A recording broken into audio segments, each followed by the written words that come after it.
Crecí escuchando que mujeres como yo no se enamoran de hombres como él, pero sucedió. Valentina, ¿cómo pudiste ser tan estúpida? Me gritó mi hermana cuando le conté que había decidido mudarme con Antonio después de apenas 6 meses de relación. Ese hombre solo te está usando. No lo entiendes, le respondí mientras guardaba mis cosas en cajas. Antonio me ama. Si me pide que renuncie a mi parte de la herencia, es porque quiere empezar desde cero, construir algo juntos sin ataduras del pasado.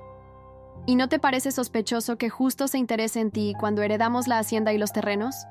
Insistió Carla, siguiéndome por la habitación. Pero yo estaba ciega. A mis 27 años, creía haber encontrado el amor verdadero. Antonio había entrado a trabajar como director financiero en nuestra empresa familiar de exportación de café, 6 meses después del fallecimiento de mis padres. Desde el primer día, me miró de una forma que nadie más lo había hecho. Me hacía sentir especial, única. Comenzamos con conversaciones casuales en la oficina, luego almuerzos para discutir estrategias de negocio, hasta que un día me besó en su oficina y confesó que no podía dejar de pensar en mí. Cuando me dijo que estaba en proceso de divorcio, le creí. Cuando me pidió que mantuviéramos nuestra relación en secreto para no complicar su separación, también le creí. Y cuando finalmente me pidió que firmara los documentos para cederle mi parte de la herencia familiar, para protegernos de su esposa, también lo hice. Firmé sin leer, cegada por promesas de amor eterno y un futuro juntos. El día que me mudé con él fue el mismo día que firmé los papeles. Mi hermana me advirtió que estaba cometiendo el peor error de mi vida, pero no la escuché. Empaqueté mis cosas y me fui de la casa donde habíamos crecido, convencida de que estaba eligiendo el camino correcto. Durante los primeros meses, todo fue como un sueño. Antonio me llevó a vivir a un apartamento lujoso en el centro de la ciudad. Me presentó a sus amigos y me hacía regalos costosos. Nunca conocí a sus hijos. Siempre tenía excusas. Es demasiado pronto. Su madre los ha puesto en mi contra. Cuando el divorcio esté finalizado. Y yo, ingenua, aceptaba cada explicación sin cuestionarla. Fue en una cena de negocios que descubrí la primera grieta en su perfecta fachada. Estábamos en un restaurante exclusivo cuando una mujer se acercó a nuestra mesa. Era elegante, de unos 50 años, y me miró con una mezcla de lástima y desprecio. «Así que tú eres la nueva», dijo, extendiéndome su mano. «Soy Isabel. Supongo que Antonio no te ha hablado de mí». Mi corazón se aceleró, la forma en que lo dijo, con esa confianza. Antonio se puso pálido. «Isabel, no es el momento», respondió él, evidentemente incómodo. «¿Cuándo será el momento entonces?», replicó ella. «Cuando hayas terminado de quitarle todo, como hiciste conmigo hace 6 años». Ese fue el comienzo del fin de mi fantasía. Esa noche, cuando regresamos al apartamento, enfrenté a Antonio. Al principio negó todo. Dijo que Isabel era una ex empleada resentida, pero cuando insistí, cuando le dije que llamaría a su supuesta ex esposa para verificar su versión, su rostro cambió. Vi por primera vez la frialdad en sus ojos, algo que siempre había estado ahí pero que yo había elegido ignorar. «No seas ridícula, Valentina», me dijo con una voz que no reconocí. «Firmaste los papeles, ya no hay vuelta atrás». Esa noche no dormí. Repasé mentalmente cada momento, cada señal que había ignorado. ¿Cómo pude ser tan ingenua? ¿Cómo no vi que todo era demasiado perfecto, demasiado conveniente? A la mañana siguiente, decidí investigar. Llamé a mi abogado, quien me confirmó lo que ya sospechaba. Había firmado no solo la cesión de mi parte de la herencia, sino también un poder general que le daba a Antonio control sobre todas mis cuentas bancarias y propiedades. Cuando regresé al apartamento esa tarde, todas mis cosas estaban en cajas en el pasillo. La cerradura había sido cambiada. Junto a las cajas había una nota. «Fue un placer hacer negocios contigo. A». Recogí mis pertenencias entre lágrimas mientras los vecinos me observaban con curiosidad. La vergüenza me consumía por dentro, pero el dolor de la traición era aún peor. Había perdido todo: mi hogar, mi herencia, mi dignidad. Con las pocas cosas que pude cargar, tomé un taxi hacia el único lugar donde podía refugiarme, la casa de mi mejor amiga, Lucía. «Te lo advertí, Vale», me dijo Lucía mientras me abría la puerta de su pequeño apartamento. «Ese hombre tiene fama de estafador en el mundo empresarial». Colapsé en su sofá, incapaz de procesar todo lo ocurrido. Lucía trabajaba en recursos humanos en una empresa competidora y, según me contó esa noche, Antonio Méndez tenía un historial bien conocido. No era la primera vez que seducía a mujeres vulnerables para apropiarse de sus bienes. «Isabel Montero no fue su esposa», explicó Lucía mientras me servía un té. «Era su socia en un negocio anterior. La convenció para que invirtiera todo su capital en un proyecto fantasma y luego desapareció con el dinero». Cada palabra era como un puñal. ¿Cómo no había investigado antes? ¿Por qué había sido tan ingenua? Hay más, vale, continuó Lucía, dudando si debía seguir. No es la primera vez que hace esto con las herederas de empresas familiares. Me incorporé, secándome las lágrimas. ¿Qué quieres decir? Hace 3 años, una chica llamada Daniela Herrera pasó por algo similar. Era la hija del dueño de una exportadora de frutas. Antonio la sedujo, la convenció de firmar documentos, y cuando obtuvo lo que quería, la dejó sin nada. Mi mente trabajaba a toda velocidad. De pronto recordé las conversaciones con mi hermana, sus advertencias, las señales que había ignorado deliberadamente. Carla había intentado protegerme, y yo la había rechazado. Necesito hablar con mi hermana, dije, poniéndome de pie. Lucía me detuvo, tomándome del brazo. Antes de que hagas eso, deberías saber algo más. Antonio no trabaja solo. Esa revelación me dejó helada. Según Lucía, Antonio formaba parte de una pequeña red de estafadores que se dedicaban a identificar empresas familiares en momentos de vulnerabilidad, generalmente después del fallecimiento de los fundadores. Se infiltraban en la empresa, identificaban al miembro más vulnerable de la familia y ejecutaban su plan. Y lo peor, añadió Lucía, es que siempre tienen a alguien dentro, ayudándoles. No quería creerlo, pero tenía sentido. Alguien debía haberle informado a Antonio sobre nuestra situación financiera, sobre la reciente muerte de nuestros padres, sobre mi tendencia a confiar demasiado en los demás. Esa misma noche intenté comunicarme con Carla, pero no contestaba mis llamadas. Asumí que seguía molesta por nuestra última discusión, en la que básicamente la había acusado de envidia por mi relación con Antonio. La vergüenza me impedía insistir. Al día siguiente, decidí acudir al abogado de la familia, don Ernesto Guzmán, quien había trabajado con mis padres durante décadas. Le expliqué toda la situación, sin omitir mi propia estupidez en el asunto. Para mi sorpresa, don Ernesto no me juzgó. «No eres la primera ni serás la última, Valentina», me dijo con tono paternal. «Estos individuos son expertos en manipulación emocional. Incluso hombres de negocios con décadas de experiencia han caído en estafas similares». Revisamos los documentos que había firmado. Efectivamente, había cedido mi parte de la hacienda familiar, pero don Ernesto encontró una irregularidad que podría ser nuestra salvación. Estos documentos requieren la firma de los 2 herederos para la transferencia completa de la propiedad, explicó. Antonio tiene tu parte, pero sin la firma de Carla, la transferencia no puede completarse. Un rayo de esperanza surgió en medio de mi desesperación. Si Carla no había firmado nada, aún teníamos una oportunidad, pero necesitaba hablar con ella urgentemente. Cuando finalmente logré comunicarme con mi hermana, su frialdad me confirmó que algo andaba mal. «Ya lo sé todo, Valentina», me dijo con una voz que apenas reconocí. Antonio me lo contó todo. Mi corazón se detuvo. ¿Antonio había hablado con Carla? ¿Qué le habría dicho? «Carla, no sé qué te dijo, pero tienes que escucharme». «¿Escucharte?», me interrumpió. «¿Cómo me escuchaste tú cuando intenté advertirte? Antonio me explicó vuestros planes. ¿Cómo pretendíais quitarme mi parte de la herencia una vez que te ganaras mi confianza de nuevo?» Me quedé sin palabras. Antonio había dado vuelta a toda la situación, presentándome como la manipuladora. «Carla, por favor», supliqué. «Eso no es cierto. Él me engañó. Me hizo firmar documentos sin leerlos. Ahora me ha dejado sin nada». Hubo un largo silencio en la línea. Cuando Carla volvió a hablar, su voz temblaba. «Valentina, tú ya no eres mi hermana. No quiero volver a saber de ti». Y colgó. Me derrumbé en el sofá de Lucía, completamente destrozada. Antonio no solo me había quitado todo lo material, sino que también había envenenado a mi hermana contra mí. Había destruido la única relación verdaderamente importante que me quedaba. Los días siguientes fueron un borrón de lágrimas y desesperación. Lucía me acogió en su casa, pero sabía que no podía quedarme allí indefinidamente. Necesitaba encontrar trabajo, recuperar algo de mi vida. Sin embargo, cada vez que intentaba contactar con antiguos colegas o clientes, encontraba puertas cerradas. Todos parecían estar al tanto de una versión distorsionada de mi historia, una versión en la que yo había intentado estafar a mi propia familia. Fue entonces cuando recibí la llamada de Isabel Montero, la mujer del restaurante. «Necesitamos hablar, Valentina», me dijo sin preámbulos. «No eres la única víctima de Antonio Méndez, y creo que juntas podemos detenerlo». Por primera vez en semanas, sentí que tenía un propósito. Quizás había perdido mi herencia, la confianza de mi hermana y mi reputación, pero aún podía hacer algo para evitar que Antonio siguiera destruyendo vidas. Y quizás, solo quizás, podría recuperar algo de lo que había perdido en el proceso. Isabel y yo nos encontramos en una cafetería discreta en las afueras de la ciudad. A plena luz del día, pude apreciar que era una mujer elegante, pero las arrugas prematuras alrededor de sus ojos revelaban el estrés que había soportado.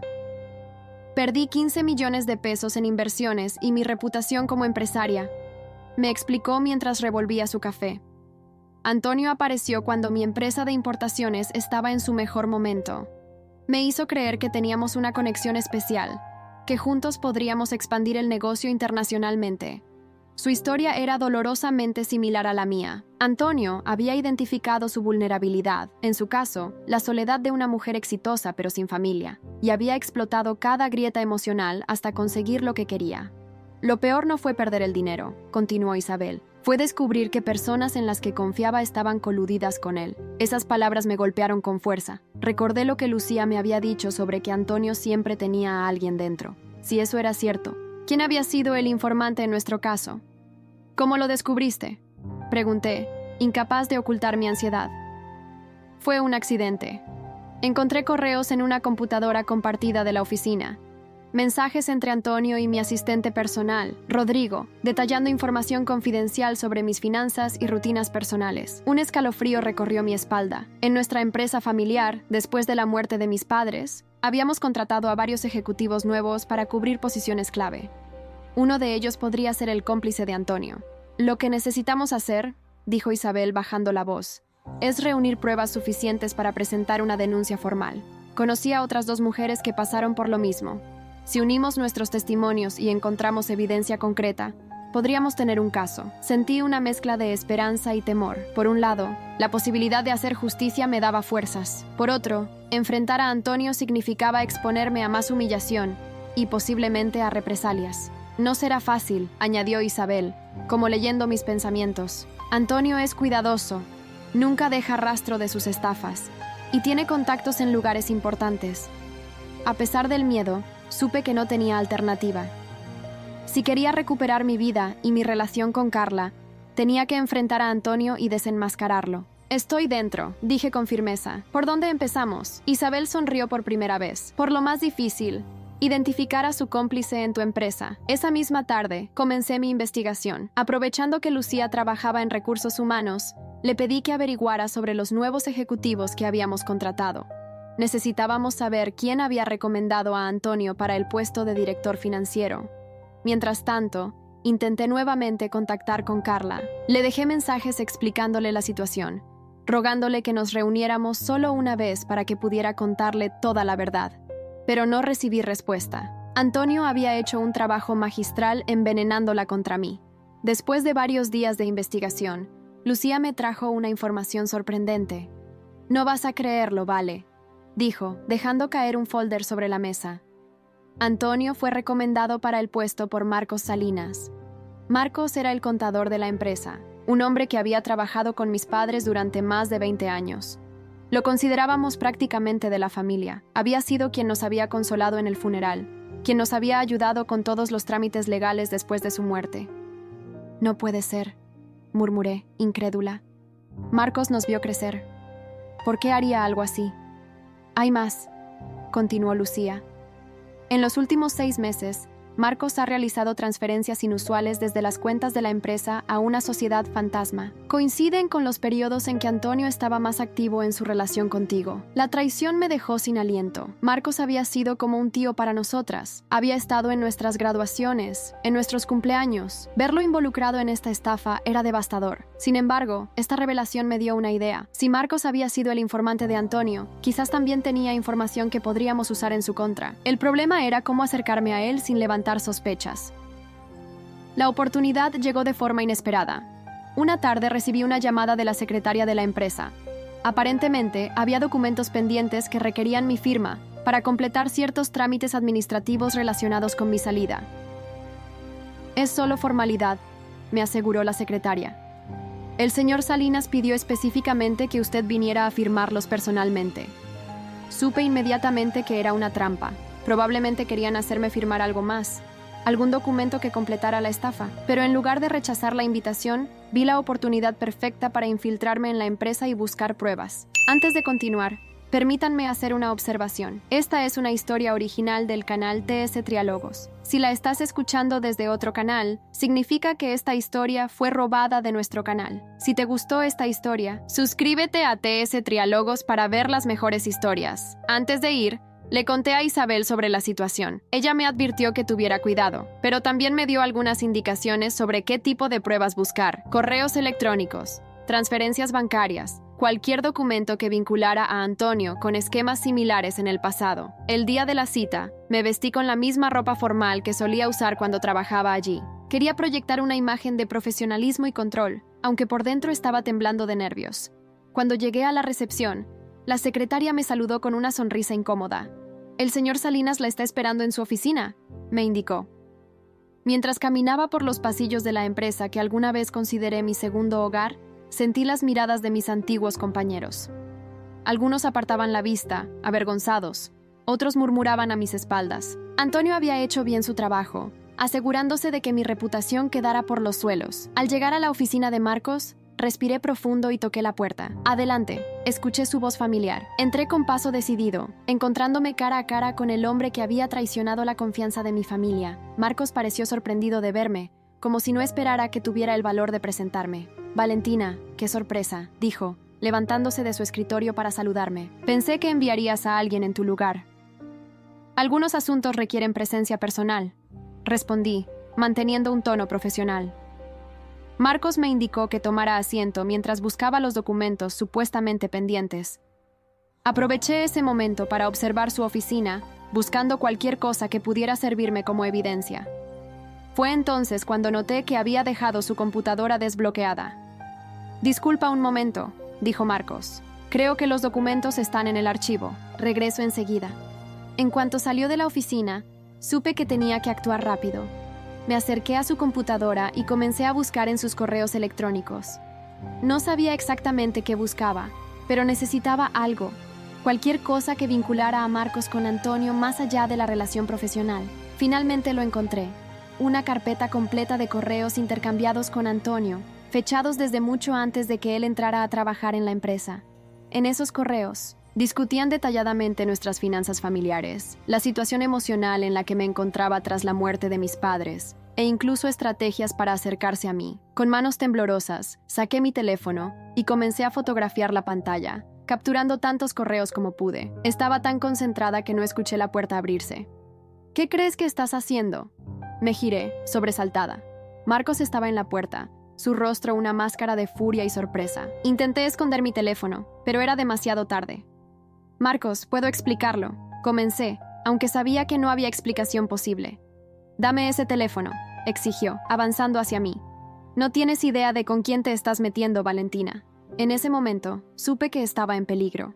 La amabilidad que siempre había mostrado había desaparecido, revelando a un hombre capaz de traicionar a la familia que lo había tratado como propio. No sabía de qué más sería capaz. «No te acerques más», advertí, retrocediendo mientras sostenía mi teléfono con fuerza. «Ya tengo suficientes pruebas para hundirte a ti y a Antonio». La expresión de Marcos cambió de furia a preocupación.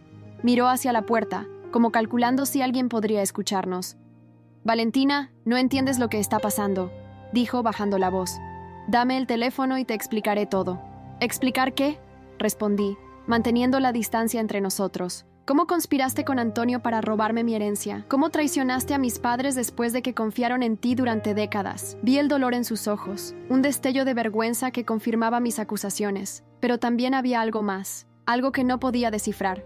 «Las cosas no son tan simples», murmuró Marcos, pasándose una mano por el cabello canoso. «Antonio tiene información que podría destruir lo poco que queda de esta empresa, si no cooperaba con él».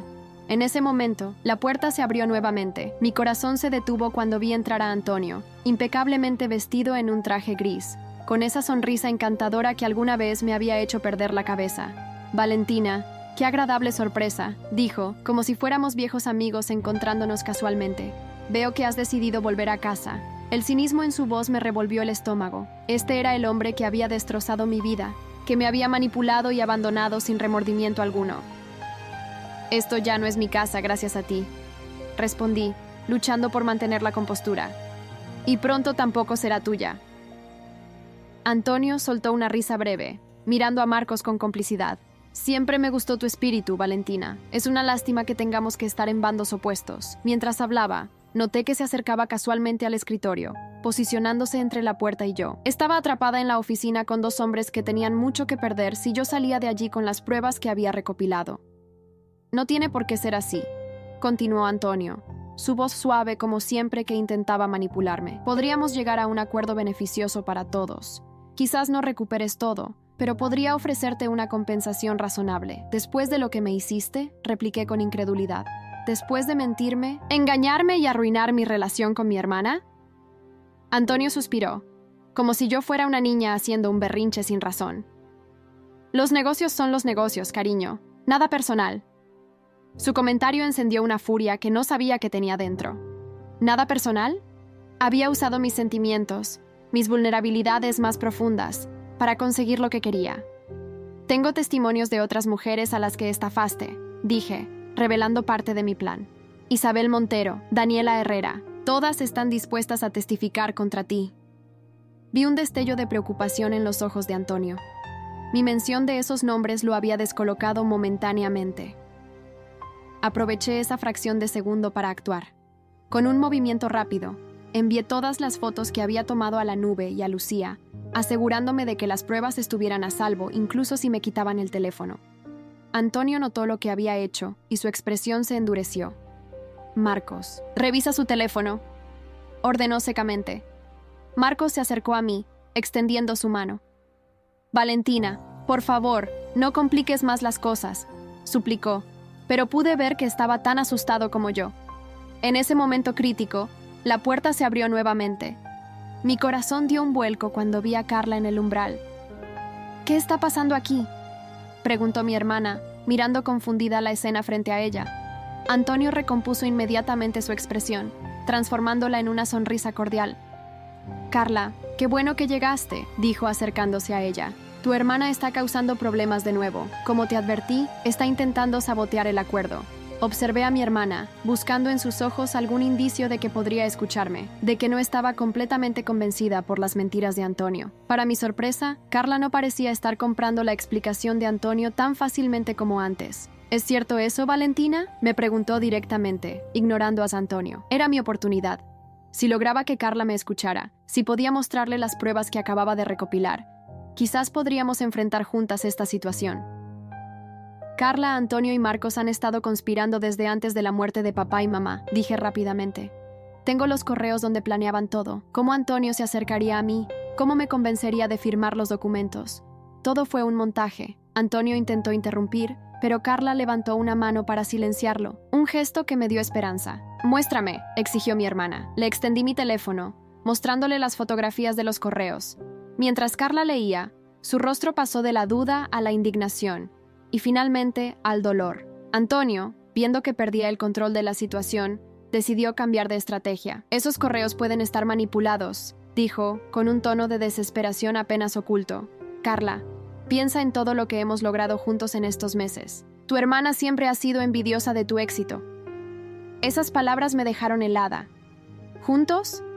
¿A qué se refería? La expresión de Carla me lo confirmó todo. La vergüenza en sus ojos, la forma en que evitaba mirarme directamente. De pronto, todas las piezas encajaron. Tú y Antonio, murmuré, sintiendo que el piso se abría bajo mis pies. Todo este tiempo. No fue así, vale, respondió Carla, usando el diminutivo de mi nombre por primera vez en meses. Antonio se acercó a mí después de que te fuiste. Dijo que estaba preocupado por ti, que habías tomado decisiones impulsivas y que quería ayudarte. La traición era demasiado grande para procesarla. No solo Antonio me había engañado, sino que había usado la misma táctica con mi propia hermana. Carla, él hace esto siempre, dije luchando contra las lágrimas. Se acerca a mujeres vulnerables, las enamora y luego les quita todo. Vi la duda en los ojos de mi hermana. Estaba claro que Antonio también había trabajado en ella, explotando su soledad después de nuestra pelea, quizás incluso usando su resentimiento hacia mí para manipularla. Antonio, viendo que perdía terreno, decidió jugar su última carta. Marcos, creo que es hora de llamar a seguridad, dijo con frialdad. La señorita Valentina está causando disturbios en una propiedad privada. Marcos dudó, mirando primero a Antonio y luego a nosotras. Era evidente que estaba atrapado en un conflicto interno.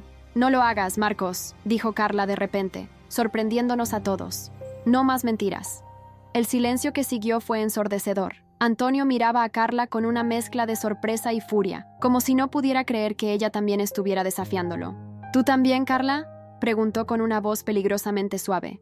«Después de todo lo que hice por ti, ¿así me pagas? ¿Lo que hiciste por mí?», respondió Carla, su voz temblando ligeramente. «¿Te refieres a mentirme sobre mi hermana?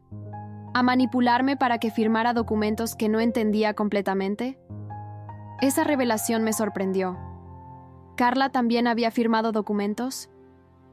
«¿Qué firmaste?», pregunté, temiendo la respuesta. «Un poder para que Antonio administrara temporalmente la hacienda», respondió Carla, sin dejar de mirar fijamente a Antonio. «Me dijo que era la única forma de proteger la empresa mientras tú estabas». Inestable, Antonio soltó una risa seca, cambiando de táctica nuevamente. «Las dos son exactamente iguales», dijo con desprecio. «Ingenuas, emocionales, incapaces de manejar un negocio real». Su padre estaría decepcionado. Fue como si hubiera golpeado un nervio expuesto. Mencionar a nuestro padre, usar su memoria para lastimarnos, fue la gota que colmó el vaso. Vi cómo el rostro de Carla se transformaba, toda duda desapareciendo de sus ojos. «Fuera de nuestra empresa», dijo Carla con una autoridad que no le había escuchado antes. «Estás despedido, Antonio. Y si intentas recurrir a esos supuestos documentos que firmamos, te enfrentarás a una demanda por fraude y manipulación que destruirá lo que queda de tu reputación». Antonio palideció. Por primera vez desde que lo conocía, parecía genuinamente preocupado. «No pueden probar nada», respondió, pero su voz carecía de convicción. «¿No?», intervine, sosteniendo mi teléfono. «Tengo correos, testimonios de otras víctimas, y ahora a mi hermana como testigo. Creo que tenemos suficiente para empezar». Antonio miró a Marcos, buscando apoyo, pero el contador simplemente bajó la mirada, derrotado. «Esto no ha terminado», amenazó Antonio mientras se dirigía hacia la puerta. «No tienen idea de con quién se están metiendo». Cuando salió, el silencio volvió a inundar la oficina. Carla y yo nos miramos, como si no supiéramos qué hacer a continuación. Habían sido meses de separación, de malentendidos y dolor. «Vale, yo», comenzó Carla, pero no pudo terminar. Las lágrimas comenzaron a correr por sus mejillas. Sin decir palabra me acerqué y la abracé. Sentí cómo toda la tensión abandonaba su cuerpo mientras sollozaba en mi hombro. «Lo siento tanto», murmuró entre lágrimas. «Debí escucharte, debí confiar en ti». «Yo también lo siento», respondí, apretándola más fuerte. «Nunca debí alejarme así». Mientras nos reconciliábamos, Marcos nos observaba desde una esquina de la oficina, visiblemente incómodo pero también aliviado. Cuando nos separamos, lo miré directamente. «Tenemos mucho de qué hablar, Marcos», dije con firmeza, «y espero que estés dispuesto a cooperar». «Lo estoy», respondió Marcos con una resignación que no esperaba. «Les debo la verdad, a ti y a Carla, y a la memoria de tus padres». Nos trasladamos a la sala de juntas, un lugar más privado donde podríamos hablar sin interrupciones. Carla llamó a la secretaria para cancelar todas sus reuniones del día. Era momento de enfrentar la verdad, sin importar cuán dolorosa fuera. «Todo comenzó hace aproximadamente un año, cuando tus padres aún vivían», comenzó Marcos, sentándose pesadamente en una de las sillas. Antonio se acercó a mí con información sobre irregularidades fiscales que había detectado en la empresa. «¿Irregularidades?», preguntó Carla frunciendo el ceño. «Papá siempre fue extremadamente cuidadoso con la contabilidad». «Y lo era», confirmó Marcos. «Pero hubo un periodo, hace unos 5 años, durante la expansión internacional, en que utilizamos ciertas estrategias financieras que rozaban el límite de lo legal». Sentí un nudo en el estómago. Nunca había imaginado que el negocio familiar tuviera ese tipo de sombras. Antonio me mostró documentos, transacciones específicas que podrían haber resultado en una investigación seria, continuó Marcos. Me amenazó con llevar esa información a las autoridades si no cooperaba con él. ¿Chantaje?, pregunté, aunque la respuesta era obvia. Marcos asintió, avergonzado. Al principio solo me pidió información básica sobre la empresa, estructura organizativa, situación financiera actual, planes de sucesión. Pensé que tal vez era un inversionista interesado o quizás trabajaba para la competencia. Carla lo interrumpió, visiblemente molesta. ¿Y no pensaste en alertar a nuestros padres? Lo intenté, de forma indirecta, respondió Marcos. Pero tu padre estaba enfrentando los primeros síntomas de su enfermedad. No quería añadirle más estrés. Pensé que podría manejar la situación. A medida que Marcos continuaba su relato, la estrategia de Antonio se iba revelando en toda su perversidad. No solo había identificado las vulnerabilidades financieras de la empresa, sino también las personales. Sabía exactamente cuándo atacar. Cuando la muerte de nuestros padres nos dejó emocionalmente devastadas y con poca experiencia para manejar el negocio familiar. Después del funeral, Antonio sugirió que podría entrar a trabajar en la empresa, continuó Marcos. Dijo que podría ayudar a protegerla de cualquier investigación fiscal, que tenía contactos. Yo le creí o quise creerle, y nos lo recomendaste, recordó Carla amargamente. Lo hice, admitió Marcos, incapaz de mantener la mirada. Pensé que era la mejor opción en ese momento. Un mal necesario. Marcos nos explicó cómo Antonio, una vez dentro de la empresa, comenzó a ejecutar su plan meticulosamente. Primero se acercó a mí, identificándome como el objetivo más vulnerable emocionalmente. Cuando consiguió que firmara los documentos cediendo mi parte, se enfocó en Carla, usando nuestra distancia recién creada para manipularla también. ¿Cuál era su plan final?, pregunté. ¿Solo quería la hacienda? Marcos negó con la cabeza. La hacienda era solo el principio. Antonio quería toda la empresa. Su plan era conseguir que ambas cedieran el control, vender los activos más valiosos y desmantelar el resto. Ya tenía compradores interesados en las rutas de exportación y la marca. La idea de que todo el legado de nuestros padres pudiera haber desaparecido me provocó náuseas. Décadas de trabajo duro, sacrificios y pasión familiar. Todo destruido por la ambición de un estafador. ¿Por qué nos cuentas todo esto ahora?, preguntó Carla, todavía desconfiada. ¿Por qué ayudarnos después de haber colaborado con él durante tanto tiempo? Marcos sacó de su maletín una carpeta y la colocó sobre la mesa. Porque Antonio cometió un error, respondió, abriendo la carpeta para revelar documentos financieros. Se volvió arrogante, descuidado. Comenzó a desviar fondos de la empresa a cuentas personales incluso antes de tener el control legal completo. Eso es malversación. Un delito del que yo también sería cómplice. Mientras revisábamos los documentos, quedó claro que Antonio había estado saqueando la empresa sistemáticamente durante meses. Pequeñas cantidades al principio, luego sumas cada vez mayores a medida que ganaba confianza. Esto, combinado con los testimonios de las otras mujeres y los correos que fotografiaste, debería ser suficiente para presentar una denuncia sólida, concluyó Marcos. Carla y yo nos miramos, procesando toda la información. A pesar del dolor y la traición, sentí una extraña sensación de alivio. Por fin conocíamos la verdad. Por fin estábamos en el mismo lado nuevamente. ¿Qué hacemos ahora?, preguntó Carla. Debemos actuar rápido, respondí. Antonio no se quedará de brazos cruzados. Seguramente ya está planeando cómo protegerse.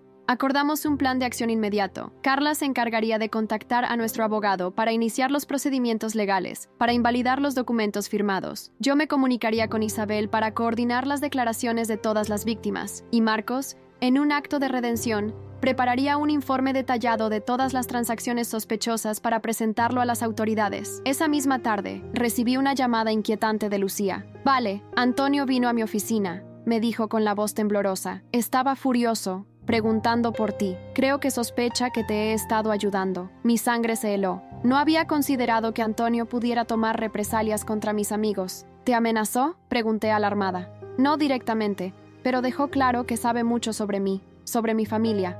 Mencionó a mi hermano que vive en el extranjero. Vale, no debería saber esos detalles. Le pedí que se quedara en casa de sus padres por unos días, hasta que pudiéramos asegurarnos de que estaba a salvo.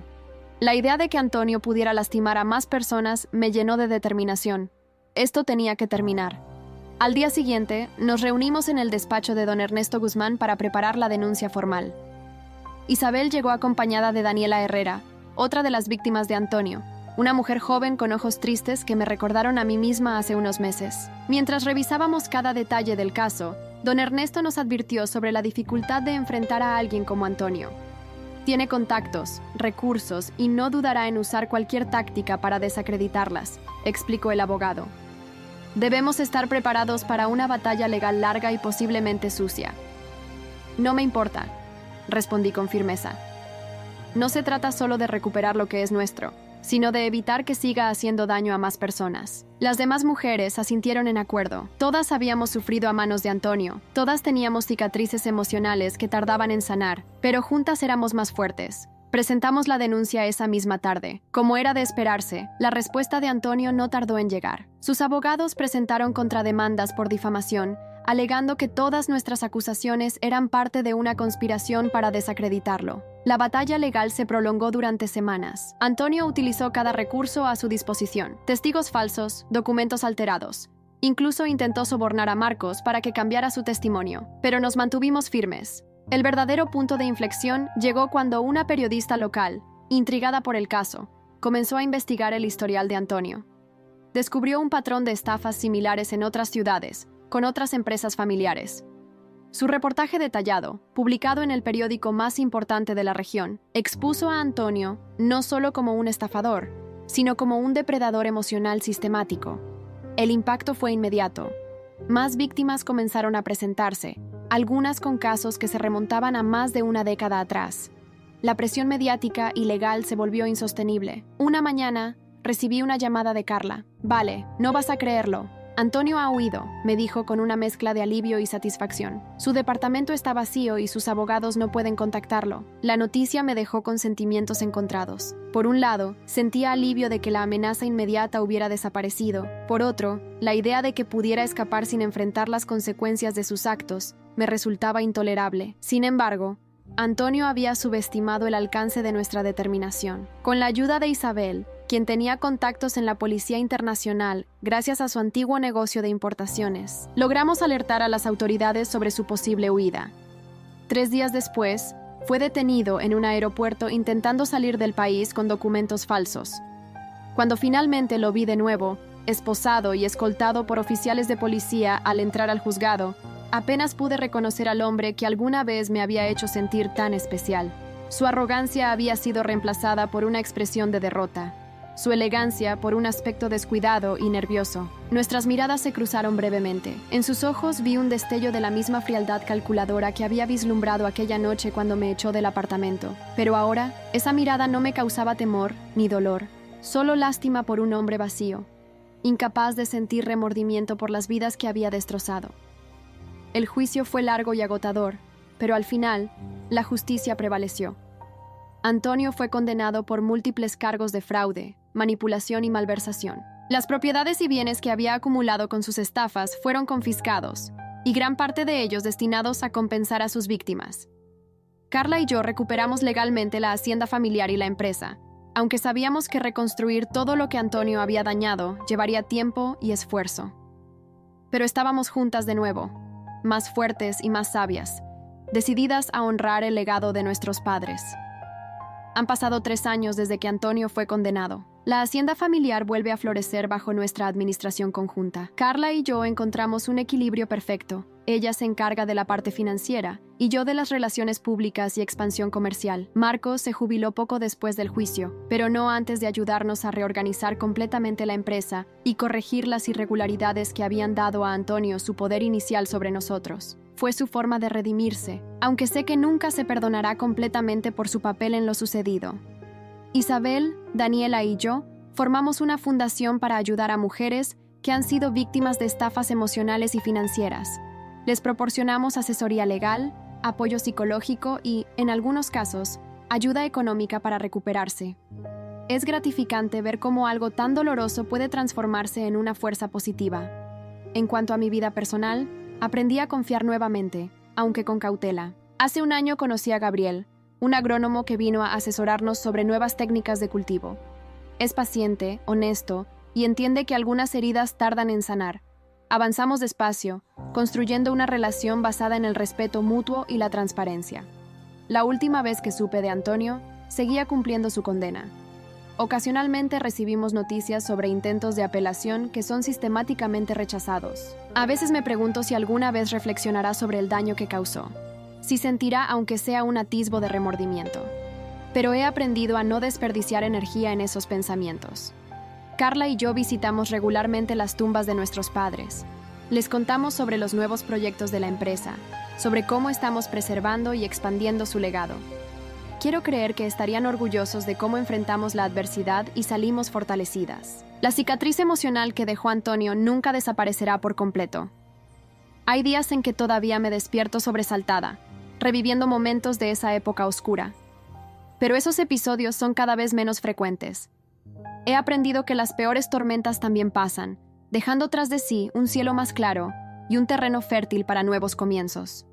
Si llegaste hasta aquí y te gustó, no olvides dejar tu like y suscribirte a nuestro canal. Tu apoyo nos motiva a traer más historias increíbles. Muchas gracias y que tengas un excelente día.